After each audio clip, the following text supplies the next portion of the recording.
안녕하세요. 제이로드입니다. 여러분들의 이번 달 목표 매출 얼마인가요? 500만 원? 1000만 원? 뭐 어떤 것도 상관이 없습니다. 혹시 그 목표에 대한 매출에 계획을 갖고 계신가요? 이렇게 물어보면 다들 나름대로의 계획은 가지고 있습니다. 저한테 물어보는 사람이 있었어요. 제이로드님, 저 매출 1000만 원 진짜 달성하고 싶은데 어떻게 하면 이 1000만 원 달성할 수 있을까요? 그래서 제가 역으로 다시 물었습니다. 1000만 원 매출을 달성하기 위한 계획을 갖고 계신가요? 라고 물었더니 네, 저 계획 갖고 있습니다. 나름대로 계획을 세워봤어요. 라고 하면서 저한테 계획을 이렇게 말해주더라고요. 우선 저는 남들보다 조금 일찍 출근을 할 겁니다. 그래서 일찍 출근해서 새롭게 나오는 물건들 업데이트 된 거 확인을 해가지고 그 물건들을 제가 관리하는 고객한테 하나하나 브리핑을 먼저 할 거예요. 남들보다 먼저요. 그리고 오전 중에 그렇게 새롭게 업데이트된 물건들 중에서 괜찮아 보이는 것들을 임장도 가고 광고도 올리고 사진도 찍어 올 거예요. 이렇게 해서 또 신규 고객을 유치하다 보면 오후에는 신규 고객들이나 관리한 고객들과 미팅을 할 수 있으니까 오후에는 두세 번 정도의 미팅을 진행하면서 한 달을 보내려고 합니다. 제가 이렇게 오후에 미팅을 하다 보면은 보니까 한 6번에서 7번 정도 미팅을 하면은 계약이 한 건 나오더라고요. 그러니 한 달 동안에 10건 정도의 계약은 달성할 수 있을 것 같아요. 제가 주로 다루고 있는 물건의 가격이 보통 1억 5천만 원대니까 한 건당 100만 원 정도 벌 수 있고 그런 걸 10건 달성하면은 1000만 원의 매출 목표는 달성할 수 있을 것 같습니다. 이렇게 저한테 얘기를 했습니다. 여러분께 제가 다시 한번 물어볼게요. 이분의 목표, 이분의 계획은 달성할 수 있을 것 같아 보이시나요? 자, 달성할 수 있겠다라고 얘기하시는 분들도 있고 달성할 수 없겠다라고 얘기하시는 분들도 있을 거예요. 저는 이렇게 답변 드리고 싶습니다. 아주 훌륭한 계획이십니다. 그런데 아주 중요한 것 한 가지가 빠져 있는 것 같아요. 그게 뭐냐면 변수에 대해서 대응하기 위한 계획이 전혀 없는 것 같아요. 라고 말씀드릴 것 같습니다. 자, 위에서 말했던 그분의 계획을 한번 다시 한번 보면은 그분이 생길 수 있는 변수는 제가 봤을 땐 총 한 3가지 정도로 압축될 것 같습니다. 첫 번째는 신규 물건이 나온다라고 했는데 그 신규 물건이 안 나올 수도 있는 거잖아요. 그리고 두 번째로 내가 2번 내지 3번 정도 미팅을 하겠다라고 했는데 미팅을 못 할 수도 있는 거잖아요. 그렇죠. 또 세 번째, 내가 6, 7번 정도 미팅을 하면은 계약이 한 건 나온다라고 했는데 한 건이 안 나올 수도 있는 거잖아요. 이렇게 변수가 생겼을 때에 대한 대응 계획이 전혀 없기 때문에 결국 그 계획은 희망사항일 가능성이 높습니다. 그런데 왜 우리는 희망이라는 부분을 계획에 넣을까요? 우선 희망이라는 단어의 뜻부터 알아보도록 하겠습니다. 제가 생각하기에 희망이라는 뜻은 내가 지금 할 수 있는 능력이 없는데 그 할 수 없는 부분을 하고 싶으니까 우연을 기대하는 것이 저는 희망이라고 생각을 합니다. 예를 들어 아침 7시에 일어나겠다 라고 계획을 세웠다라고 해볼게요. 그거는 목표입니까? 아니면 희망입니까? 목표겠죠. 그렇죠. 그런데 우리가 로또 1등이 당첨되겠다라는 계획을 세웠어요. 그럼 그거는 목표입니까? 아니면 희망입니까? 그렇죠. 희망이겠죠. 따라서 우리가 목표라고 하는 부분은 내가 할 수 있는, 내가 통제적으로 할 수 있고 변화시킬 수 있고 대응할 수 있을 때 목표라고 얘기를 하고 반대로 우리가 스스로 할 수 없고 대응을 할 수가 없는 무언가의 우연을 기대하는 것을 희망이라고 저는 생각을 합니다. 그런데 우리는 왜 희망을 계획에 집어넣냐라면은 계획 안에 희망이 들어가 있지 않으면 뭔가 거창하지 않은 것 같아 보여요. 그리고 희망이 없는 계획은 우리가 뭔가 발전하는 느낌이 아니라 제자리 걸음하는 느낌이 들기 때문에 희망을 계획에 넣는 것 같습니다. 이 부분이 초보 공인중개사분들이 가장 크게 실수하는 부분인 것 같아요. 우리가 학창 시절 때 보면은 타임테이블이라고 동그랗게 해가지고 시간 나눠서 몇 시부터 몇 시까지 뭐 하고 몇 시부터 몇 시까지는 뭐 하고 뭐 이런 계획 세워보신 적 있으시죠? 그 계획대로 혹시 살아보신 적 있으신가요? 대부분 그렇게 못 사셨죠. 아니, 한 분도 못 하셨을 수도 있어요. 왜냐하면 어떤 교수님이 말씀을 해주셨는데 이렇게 사는 것은 불가능하다. 대한민국이 아니라 전 세계 누구도 불가능하다라고 얘기를 하셨어요. 맞는 말인 것 같아요. 왜냐면 저도 한 번도 성공해 본 적이 없었거든요. 그런데 우리는 왜 그 내용을 못 지키는 걸까요? 그건 바로 우리의 희망사항을 그 타임테이블 안에 세세하게 하나하나 집어넣었기 때문이라고 저는 생각합니다.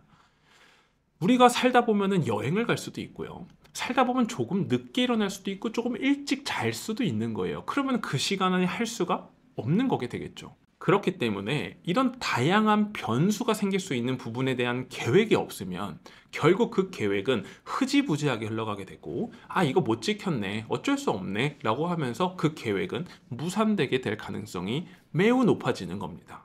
그러면 우리는 계획을 세울 때 희망이 들어가지 않은 계획을 세워야 되느냐라고 하면은 그건 아닙니다. 희망이 들어간 계획을 세우는 게 잘못된 게 아니라 이 희망이 들어간 계획에서 나올 수 있는 그 변수, 그 변수에 대응할 수 있는 계획을 세우셔야 하는데 그걸 세우지 못하는 거예요. 따라서 이 희망이 들어간 부분에 대해서 대응할 수 있는 전략을 넣어보는 거죠. 아까 위에서 말했던 그분의 희망사항 3가지의 대응 전략을 한번 세워보도록 하겠습니다.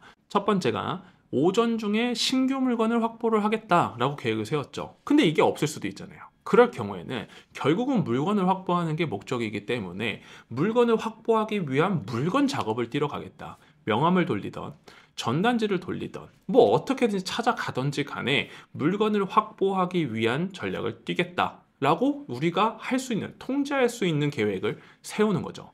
이렇게 하면은 희망에 대해서 변수가 생겼을 때 대응할 수가 있는 겁니다. 자, 두 번째 같은 경우에는 내가 하루에 미팅을 2번 내지 3번 정도 뛰려고 했는데 미팅을 못하는 상황이 생긴 거예요. 그럼 그 시간이 비겠죠. 그러면은 이렇게 손님들이 안 와, 이게 아니라 어떻게 하면 손님들을 오게 만들 수 있을까? 어떻게 하면 손님이 나한테 생길 수가 있을까? 우리가 한번 찾아가 보는 건 어떨까? 라고 해서 DM을 보내보는 거죠. 임차의향, 우리가 갖고 있는 이런 물건이 있는데 이런 곳에 혹시 들어가고 싶은 손님이 계실까요? 라고 해서 DM을 보낸다든지, 아니면 똑같이 물건을 확보해가지고 물건을 확보하기 위한 DM을 보낸다든지, 이런 식으로 전략을 짜시는 거죠. 이것 또한 내가 통제 가능한 부분에 대한 계획을 세우는 거죠.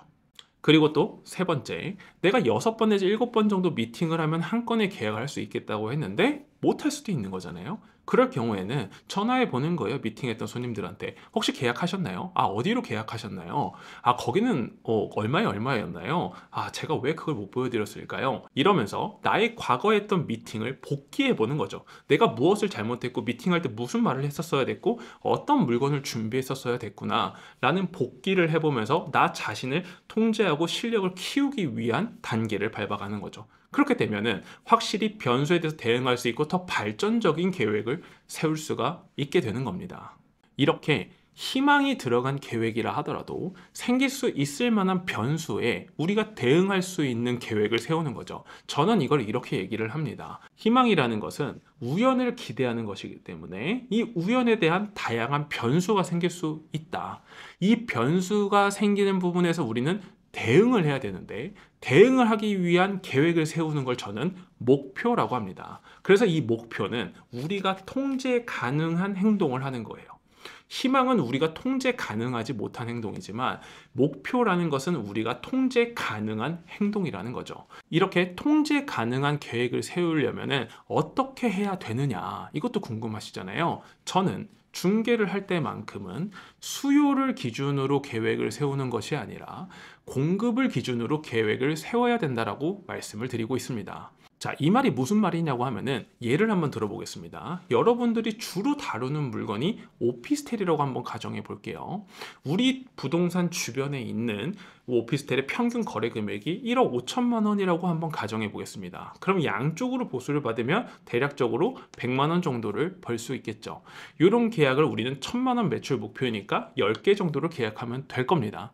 그럼 지금부터 이 10개의 계약을 달성하기 위한 공급을 기준으로 계획을 세워보도록 할게요. 답부터 말해보면은 오피스텔 물건 총 150개를 확보해야 됩니다. 자, 지금 물건을 150개 확보해야 된다고 말씀드렸죠? 이게 바로 공급을 기준으로 하는 계획인 거예요. 만약에 수요를 기준으로 하는 계획이었다고 한다면 나한테 손님이 하루에 몇 명이나 올지, 하루에 미팅을 몇 번이나 할지, 몇 번의 미팅에 몇 번의 계약을 할 수 있을지에 대한 계획을 세우실 텐데, 이게 아니라 내가 물건을 얼마만큼 확보할 수 있는지에 대한 계획을 우선 세우는 거예요. 이게 나쁘다는 게 아니라 이것도 같이 세우기는 하는데, 이거는 변수에 대응하기가 어려우니까 공급을 기준으로 세운다라는 거죠. 150개의 물건을요. 왜 150개의 물건을 확보해야 하냐면, 오피스텔의 전환 주기라는 게 있는데 보편적으로 1년에 한 개의 물건이 나오게 되어 있습니다. 그러려면 150개의 물건을 1년에 하나씩 나오니까 1년에는 총 150개의 물건을 계약할 수가 있겠네요. 한 건당 100만 원 따지니까 우리의 연매출은 150을 곱했을 때 1억 5천만 원이 되고, 요게 한 달 단위 월도 환산하게 되면은 1250만 원이라는 매출을 달성할 수 있게 될 겁니다. 근데 저는 1000만 원만 달성하고 싶다라고 했으니까 굳이 150개까지는 필요가 없겠네요 라고 말씀하실 수도 있는데, 아닙니다. 제가 공급을 기준으로 계획을 세우면 다양한 변수에 대응할 수 있다라고 말씀드렸죠. 그래서 150개를 확보하는 거예요. 150개의 물건을 확보하면 1250만 원이고 120개의 물건을 확보하면 1000만 원의 매출을 달성할 수 있지만, 우리는 150개를 목표로 해야 되는 이유는 임대인이 우리랑 거래를 할 수도 있고 다른 부동산이랑 거래를 할 수도 있잖아요. 그렇게 다른 부동산과 거래를 했을 때 우리는 거기서 보수를 받을 수가 없으니까 로스가 생기는 거죠. 그런 경우가 한 10% 정도 된다고 한다면 1250만 원에서 125만 원은 날아가는 거예요. 그렇죠. 그리고 또 하다 보면은 우리는 공동중개라는 걸 할 수도 있잖아요. 그럼 양쪽으로 보수를 받는 게 아니라 한쪽으로만 보수를 받기 때문에 이런 로스가 20%, 공동중개로 나가는 게 20%다 라고 하면은 또 125만 원이 날아가는 거죠. 이럴 경우를 대비를 해서 우리는 1250만 원의 매출을 쳐야지만 250만 원이 날아가도 1000만 원의 매출을 달성할 수가 있는 겁니다. 결국은 우리가 공급을 기준으로 목표를 세웠기 때문에 우리가 150개라는 오피스텔 물건을 확보할 수 있는 것이고, 150개 물건을 확보했을 때 안정적으로 1000만 원의 매출을 달성하겠다라는 계획을 세울 수가 있는 거죠. 그러나 똑같이 150개의 물건을 확보했다 하더라도 수요를 기준으로 계획을 세웠다라고 한다면 우리의 마음은 이렇게 될 가능성이 높습니다. 어떻게 하면 다른 부동산에 안 뺏길 수 있을까? 어떻게 하면 공동중개하지 않고 나 혼자 양타 먹을 수 있을까? 이런 계획을 세우게 되는 거죠. 그리고 어떻게 하면 손님을 2번, 3번, 아니 4번, 5번 그 이상으로 만날 수 있을까? 이런 계획을 세우는 거죠. 왜? 수요를 더 기준으로 생각을 하기 때문에요. 그 계획도 좋기는 하지만 우리가 공급을 기준으로 하게 되면은 대응하기가 쉬워집니다. 만약에 임대인이 다른 부동산 가서 계약할 확률이 10%가 아니라 20%다. 그럼 우리는 150개가 아니라 160개, 170개를 확보하면 되는 것이고, 공동중개가 훨씬 많이 해. 50%가 공동중개야 라고 하면은 우리가 물건을 150개가 아니라 한 160개, 170개 더 확보하면 되는 거죠. 무슨 말인지 아시겠죠? 대응이 바로바로 즉각적으로 나오는 게 공급을 기준으로 하는 계획이고, 대응을 바로바로 하기가 조금 어려운 것이 바로 수요를 기준으로 하는 계획인 겁니다. 최근에 있었던 대표적인 변수의 사례가 임대차 3법이죠. 임대차 3법 내용 중에 계약갱신 청구권이라는 내용이 있어요. 계약갱신 청구권으로 인해서 오피스텔의 전환 주기가 과거에는 1년 주기였는데 이제는 2년 주기로 바뀌게 되었습니다. 따라서 150건의 물건을 갖고 있다 하더라도 예전에는 150개의 물건이 그대로 나왔는데, 이제는 150건의 물건이 1년 주기로 봤을 땐 75개 정도밖에 물건이 나오지가 않는 거예요. 우리의 매출은 당연히 반으로 뚝 하고 줄어들 수밖에 없겠죠.